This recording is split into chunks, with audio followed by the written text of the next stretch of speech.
Handa ka na ba? Nilingaw ni Dita si Angela na sobrang ganda at eleganteng tingnan sa suot nitong metallic gown na gold. Napaka-sexy rin itong tingnan, dahil hapit na hapit ito sa sexy nitong katawan, labas din ang cleavage nito dahil sa lalim ng neckline nito, at litaw na litaw rin ang balikat at buong braso nito, pati na rin ang napakaputi at napakakinis nitong likod. Napakaganda talaga nito sa kahit na anong ayos. Hay nako, Manuel, sobrang laki ng sinayang mo. Oo naman. Excited pa nga siya, Ito ang unang beses na makakadalo siya sa isang pangmayamang party. Beautiful. Gaya ni Angela, medyo revealing din ang pinasuot sa kanyang gown ng stylist na pinapunta ni Angela dito sa bahay para ayusan sila. Nakasuot siya ng off-the-shoulder black gown na hapit din sa kanyang katawan at may mahabang slit sa gilid, dahilan para lumitaw ang makinis niyang hita. Happy birthday nga pala, Angela. Hindi kita mabati kanina, dahil napaka-busy mo sa paghahanda para sa party. Lumapit ito sa kanya't hinapit siya sa baywang, dahilan para magdikit ang kanilang mga katawan. Ang bango niya. Ilang taon ka na pala ngayon yan? 29. Nabigla siya, dahil hindi niya inasahang nasa ganon na pala ang edad nito. Mukha lamang silang magkaedad, parang ang mas matanda pa siya, dahil parang mas matured ang mukha niya rito. Dapat ba kitang tawaging ate, Ate Angela? Pwede namang hindi na kita tawaging ate. At sa kanya muling pinagdikit ang mga labi nilang dalawa. Mabilis namang tinugunan ni Angela ang paghalik niya, kasabay ng mas paghapit nito sa kanyang baywang. They kissed for others' lipstick. Aayusin na lamang nila ito mamaya. Hindi sila magkasabay ni Angela sa pagtungo sa venue ng party. It's part of the plan. Hindi siya pwedeng magpakita agad sa mga tao, dahil baka makita rin siya ni Manuel. Masisira ang inihandang pasabog ni Angela sa lahat. Simple lang naman ang plano, a-attend siya sa party ni Angela, ipakikilala siya nito bilang girlfriend nito sa lahat, at saka na nila e-enjoyin ang magiging reaksyon ng lahat, lalong-lalo na ni Manuel. Sigurado siyang magugulat ng husto ang lalaki. Biruin mo naman kasi yun, ang asawa mo at ang kabit mo ay magkarelasyon na ngayon. Medyo imposible na nga sa mga legal wife and mistress ang maging magkaibigan, tapos sila ni Angela ay higit pa sa magkaibigan ang relasyon. Natatawa na lamang siya sa mga nangyayari. At gaya ni Angela, na-excite din siyang makita ang mga reaksyon ng mga tao, lalong-lalo na ang magiging reaksyon ni Manuel. Sigurado siyang magiging katawa-tawa ang magiging reaksyon ng lalaki. Habang tumatagal, nagugustuhan niya na talaga ang mga plano ni Angela. Bukod sa yumayaman na siya, nag-e-enjoy pa siya. Tamang-tama talaga ang desisyong pinili niya. Napangisi na lamang siya, at saka tipid na uminom sa hawak niyang champagne glass, habang prenteng nakaupo rito sa malambot na couch ng kwartong pinagdalhan sa kanya. Malalim na bumuntong hininga si Manuel, at saka inayos ang suot niyang black suit, habang nakatingin sa sarili mula sa salamin. Ito na ang gabi ng kaarawan ni Angela. Medyo nakararamdam pa rin siya ng kabasa. Maaaring mangyari, pero wala naman siyang magagawa, dahil ni anino ni Angela ay hindi niya talaga nakita nitong mga nakaraang araw. Kung ano man ang pinaplanong gawin ng babae ngayong gabi, kinakailangan niya iyong mapigilan. Kasama ng mga magulang niya ang anak niya. Napapraning na siya. Ganito ang ginagawa sa kanya ng pag-aalala niya para kay Ditas. Ang tagal na mula nang magtungo ang babae rito sa Avida, pero gaya ni Angela, ni anino nito'y hindi niya pa rin nakikita. Ano na kaya ang ginawa rito ni Angela? Hindi naman siguro ito pinahihirapan ng dati niyang asawa, hindi ba? Wala namang kasalanan si Ditas, dahil wala naman itong alam sa kasalanang ginawa niya. Hindi dapat ito madamay sa galit ni Angela. Nang makarating na siya sa venue, dahan-dahan niyang inihinto ang kotse niya at hinintay siyang pagbuksan ng gate ng guard. Kilala na ng mga ito ang kotse niya, kaya naman kapag nakita na siyang paparating, agad nang bubuksan ng mga ito ang gate. Pero nangunot ang noo niya nang sa halip na buksan ang gate, lumabas ang isang guard na bago sa paningin niya. Mukhang bago ito at hindi siya kilala. Kaya naman ibinaba niya ang bintana sa gilid niya, para kausapin ang guard. Mukhang napaaga tayo sir, bungad nito nang tuluyang makalapit sa kotse niya. I came early to talk to Angela. I'm her ex-husband, anyway. May I come in?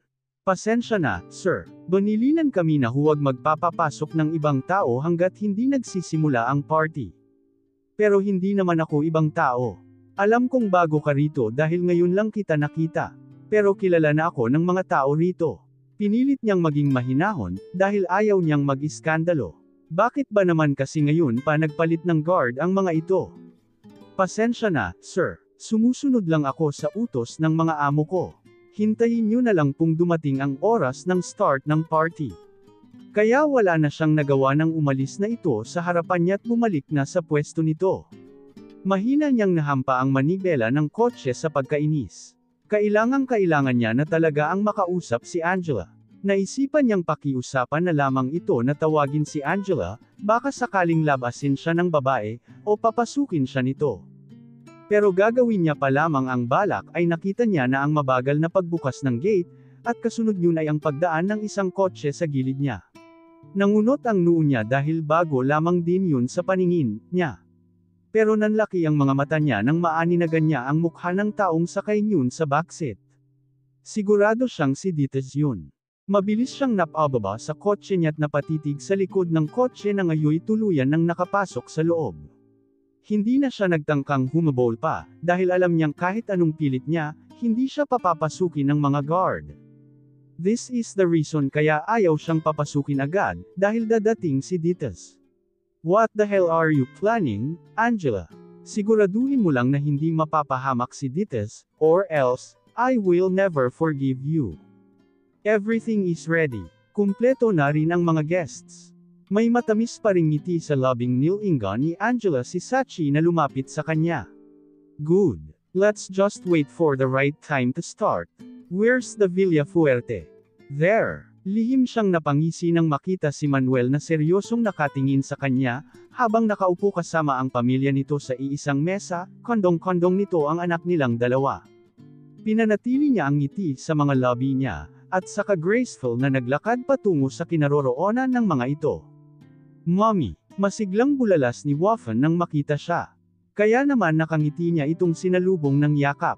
My baby. Binuhat niya ito at hinalikan sa pisngi. How's my baby? Did you miss mommy? I missed you so much, mommy. Happy birthday, Angela. Hiha, happy birthday. Binitawan niya muna ang anak niya at sinalubong si Mrs. Villafuerte na siyang bumati sa kanya at nakipagbeso rito.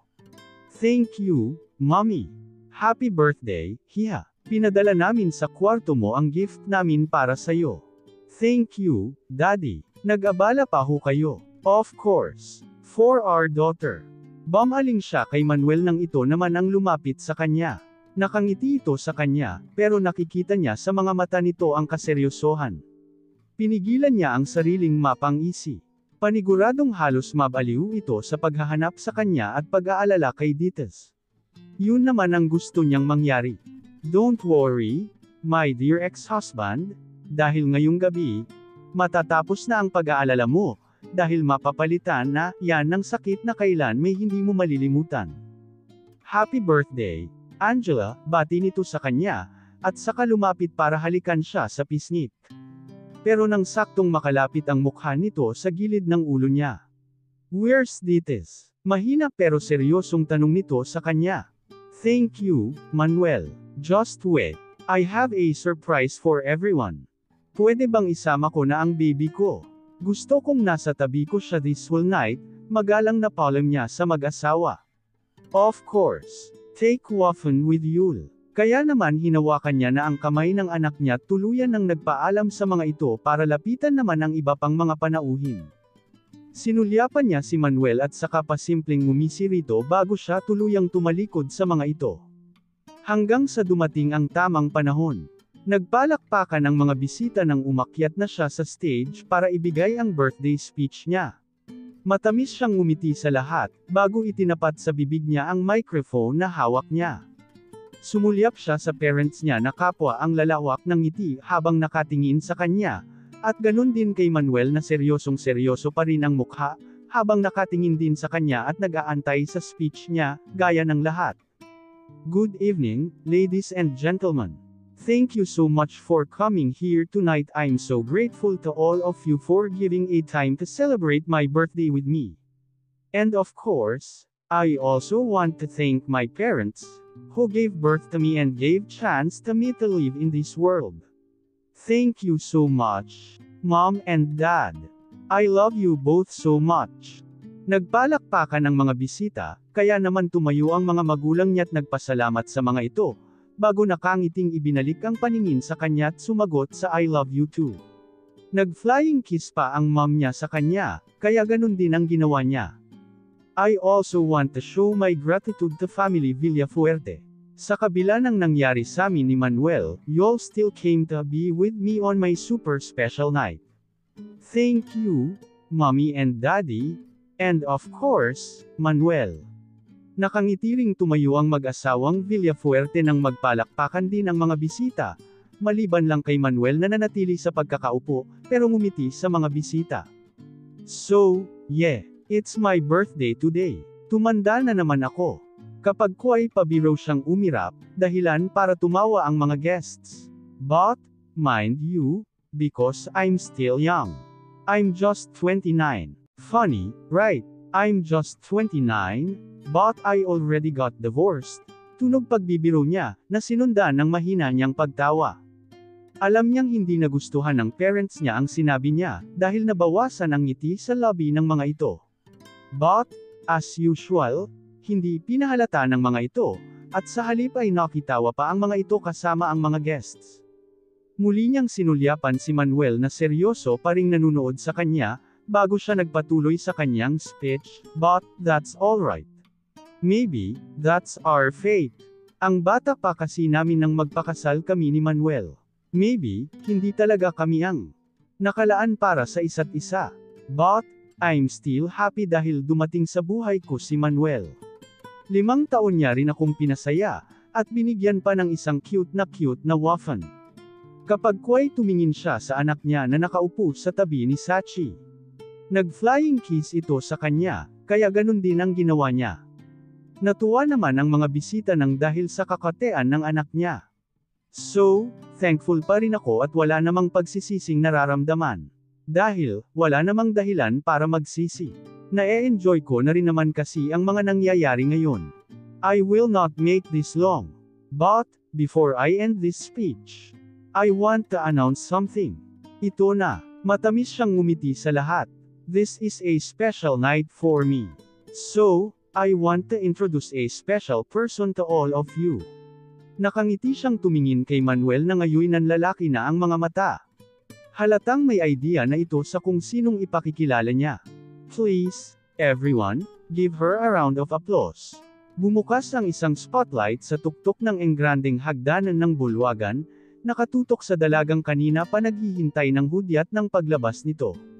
I want you all to meet Dites Bunave, my special person, my girlfriend. At sa halip na palakpakan, pagsinghap ng mga bisita sa pagkabigla ang narinig niya, dahilan para ang ngisi niya ay mas naging visible sa paningin ng lahat, lalo na nang makita niya ang gulat na reaksyon sa mukha ni Manuel. Surprised, Manuel, my dear ex-husband. Mahina at tipid siyang tumawa, habang nakatitig kay Manuel na hindi makapaniwala sa narinig. I'm just starting, mahinang osel niya, bago naglakad patungo sa hagdanan ng stage para salubungin si Dites. Again, everyone, meet Dites Bunave, my girlfriend. Muli ay malawak ang ngiting pakilala ni Angela kay Dites sa lahat, matapos ilagay ang kaliwang braso niya sa baywang nito, habang katabi niya ito sa gitna ng stage, at sa harapan ng lahat ng tao sa bulwagan na ito. Halatang halata ang gulat at pagkabigla sa mukha ng lahat, lalong-lalo na sa mukha ng pamilya niya at Villafuerte. Mga hindi makapaniwala sa pasabog niya ngayong gabi, dahilan para lalo siyang makaramdam ng tuwa, dahil umaayon ang lahat sa gusto niyang mangyari. Angela, hindi makapaniwalang bulalas ng mom niya na ngayon nakatayo na sa kinauupuan nito ngayon. Habang ang dad naman niya'y nanatiling nakaupo, pero bakas na bakas ang pagka-disgusto sa mukha nito, and of course, disappointment. What? I just want to show everyone my new special someone. And the real me. Tumingin siya sa lahat. Yes, lahat. Gusto kong malaman at makita ninyong lahat ang totoong Angela. You know naman, kilala ako sa pagiging perfect daughter. Ngunit, sasabihin ko sa iyo, hindi ako. Napakalayo ko sa pagiging perpekto. Yun nga lang, I'm just doing my job as a daughter to give what my parents wants and desired for me, masunurin lang ako, kasi ayokong ma-disappoint ang parents ko. Panipik. Ibinalik niya ang paningin sa mga magulang niya. Pero, I'm already old enough to do what I want, right? To do what I really desire. To show who really I am. Kaya ko naman, di ba, Mom and Dad? Angela, let's talk about this privately. Seryosong sambit ng kanyang ama na tumayo na rin mula sa kinauupuan nito, katabi ang ina niyang ang sama na ng tingin sa kanya. Ngumisi siya't umiling. No, let's talk about this here. Inilahad niya ang kamay niya sa mga bisita. I want everyone to know the truth about the real Angela. So, everyone, listen carefully. I am Angela. Inakbayan niya si Ditas na tahimik lang na nakikinig at nanunood sa nangyayari. And this beautiful lady beside me is Ditas Bunave, my girlfriend. And yes, I know what all thinking. So, to confirm your speculation. Muli siyang ngumisi sa lahat, bago nagpatuloy sa kanyang pasabog, I am not a straight woman, I'm part of the LGBT community. Nagkakagusto ako sa lalaki, at ganun din sa babae. At dahil iniwan na ako ng asawa ko. Tumingin siya kay Manuel na hindi na maipaliwanag ang ekspresyon sa mukha dahil sa natuklasan. Of course, I need someone to heal my broken heart. Sinulyapan niya si Ditas na may matamis na ngiti. So, here's Ditas, doing that job. Fantastic, right? Are you all surprised? Mahina at tipid siyang tumawa. I'm glad. The first part of her plan is successfully done. Napangisi na lamang siya. Nakuha niya ang reaksyong ninanais niyang makita sa lahat. That made her satisfied for tonight. Pero, hindi pa ako tapos. Isang matunog at malakas na sampal ang agad na naramdaman ni Angela sa kaliwang pisngi niya, matapos nilang makapasok sa loob ng private living room ng bahay nila. What the hell are you thinking, Angela? Galit na bulala sa kanya ng mom niya, na siyang sumampal sa kanya. Good thing hindi niya nakasama ngayon si Ditas, dahil pinahatid niya na ito pabalik sa bahay nito. Hindi niya gusto ang masaksihan ng babae kung paano siya ganituhan ng magulang niya. May natitira pa rin naman siyang pride para sa sarili niya. Did you know what have you done? You embarrassed our family. Pagtutuloy ng mom niya sa galit na pagsigaw nito sa kanya. Napahawak siya sa kaliwang pisngi niya, bago siya nakangising bumaling sa mom niya. I know what I've done, Mom. I showed them my true color. I'm no perfect. So, I want everyone to stop thinking of me being your perfect daughter. And I want to fly freely. Malaki na ako, at may karapatan na akong magdesisyon sa kung anong gusto kong gawin para sa sarili ko. And you can't do anything about it. What? You now have guts. Where's that coming? Mahinahon pero seryosong pagputol ng dad niya sa paghi-hysterical sa galit ng mom niya. Let's just say that I'm no longer scared from being disowned. Are you curious? What do you think I've done? What did you do, Angela? What is the meaning of all of this? Hindi pa rin nawala ang ngisi sa kanyang labi na sumagot, Yes, Dad. What have I done? Why I no longer scared from being thrown out of this family? You wondering. Muli siyang mahinang tumawa. What's happening to you, Angela? This is not you. This is me, Mom. This is the real me. Are you not happy? Nagpapakatotoo na ako ngayon, hindi na ako nagpapanggap para lang e-please kayo. You should be proud and happy. Ano ba talaga ang nangyayari sa'yo, Angela? Why are you doing this? Why are you suddenly rebelling? This is about your divorce. Ikaw naman ang may gusto niyan, hindi ba? Ikaw ang nakipag-divorce sa asawa mo. Ibinalik niya ang paningin niya sa dad niya nang marinig ang sinabi nito. It's not about my divorce. Hindi na naman problema sa akin ang naging paghihiwalay namin ni Manuel, dahil may bago na ako. You've just met her a while ago. I just want to expose my real identity to everyone. Ayoko nang magtago at maglihim. Kaya ginagawa ko ang lahat ng ito. Panipik. But, she's a woman. Are you out of your mind? How can you have a romantic relationship with someone you have same gender? Are you crazy? Hindi pa rin makapaniwalang sambit ng mom niya. It's normal. Hindi nyo ba narinig ang sinabi ko kanina? I'm not straight. It's natural for me to have relationship either with opposite or same gender. You're embarrassing our family. Stop this now, Angela. This is not funny anymore. Seryoso nang sambit ng dad niya sa kanya. Do I look I'm kidding? Of course, this is not funny for you. And I know that. I'm serious. So I'm not going to stop. I will continue what I am doing, whether you like it or not. You can't do anything about it. If that's so, leave this house. I don't need an embarrassing sibling in this family. Fix this if you want to stay in this family. I don't have an abnormal child. Alam niyang sa loob-loob niya ay nasasaktan siya dahil hindi siya magawang tanggapin ng parents niya, at parang diring-diri pa ang mga ito sa totoong pagkatao niya. Pero hindi nun maaapektuhan ang naging pasya niya, lalo na ang mga plano niya. This is just the beginning. Wait for my next move. Naglalakad na palabas ng mansiyon si Dites kasama ang ilan pang mga bodyguards niya, dahil sinabihan siya ni Angela na umuwi na at susunod na lamang ito sa kanya.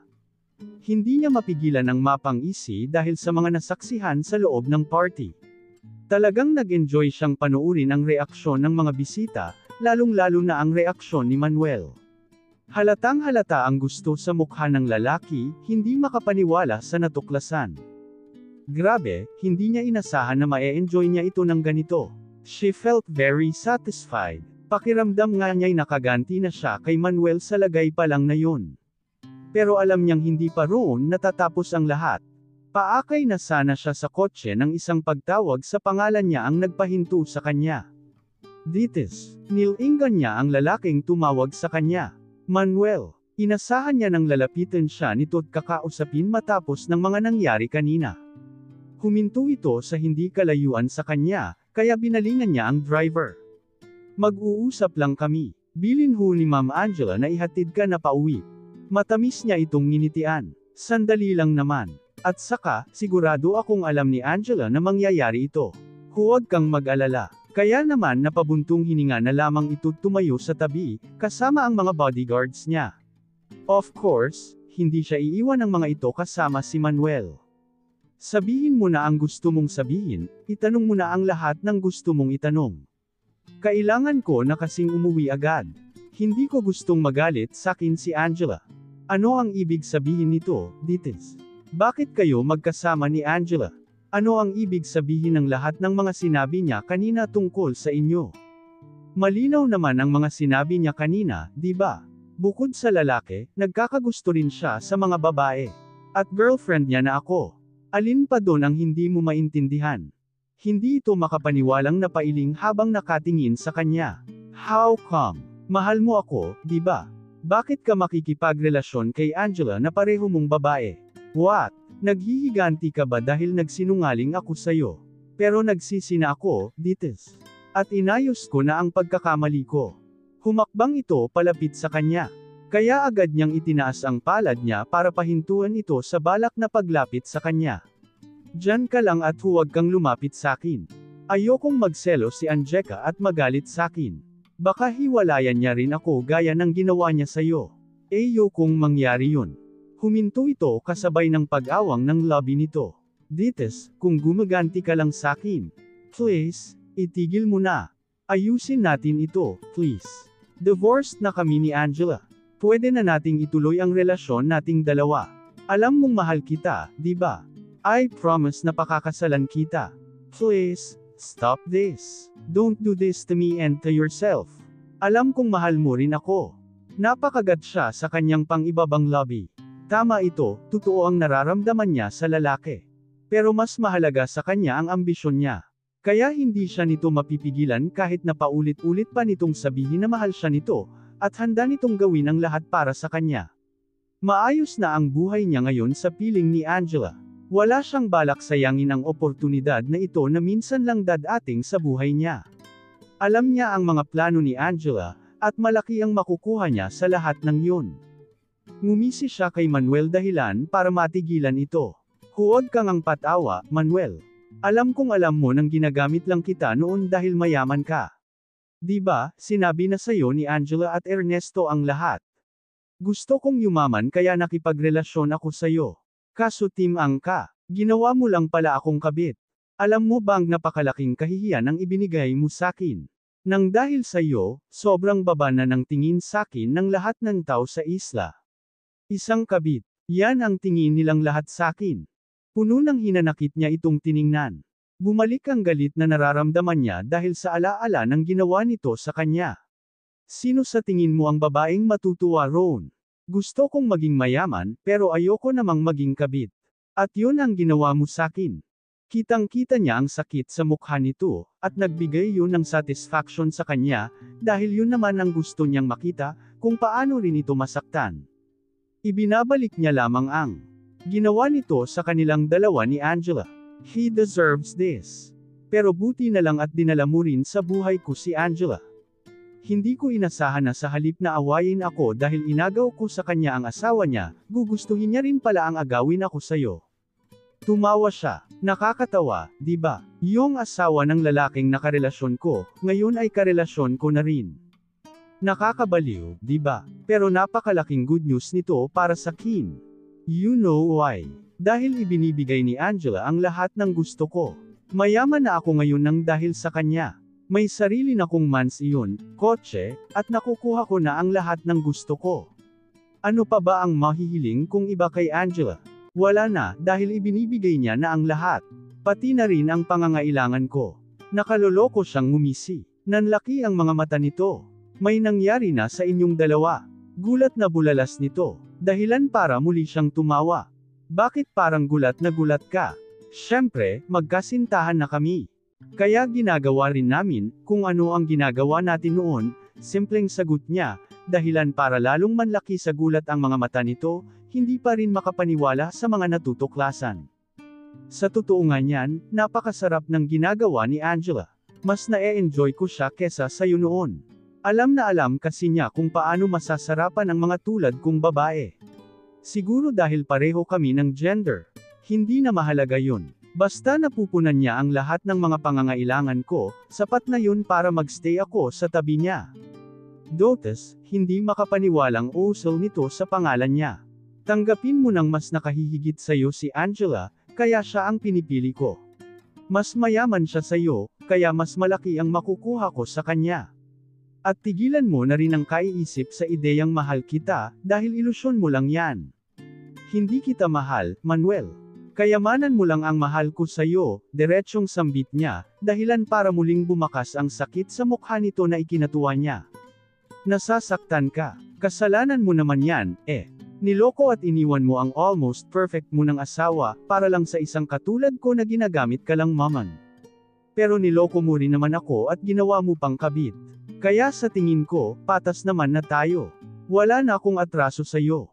Kaya huwag mo na sana kaming guluhin pa ni Angela, dahil maayos na ang buhay ko sa piling niya. Tylee napipi na ito dahil sa dami ng pasabog na nalaman nito ngayong gabi. Nahihirapan siguro itong i-proseso ang lahat sa utak nito. Kaya naman bumaling na siya sa driver. Baka matapos na ring kausapin ni Angela ang magulang niya. Ayokong abutan niya pa ako rito. Kaya naman agad nang kumilos ang lalaki at pinagbuksan siya ng pinto sa backseat. Tiningnan niya sa huling pagkakataon si Manuel na tila'y natuod na sa kinatatayuan nito. Nginisya niya ito tuluyan nang pumasok sa loob ng kotse. Tama lang itong ginagawa mo, Dites. Alang-alang sa kinabukasan mo at ng pamilya mo, tama lang yang ginagawa mo. Pinilit niya ang sariling ngumiti, hindi pinansin ang kirot sa kanyang dibdib.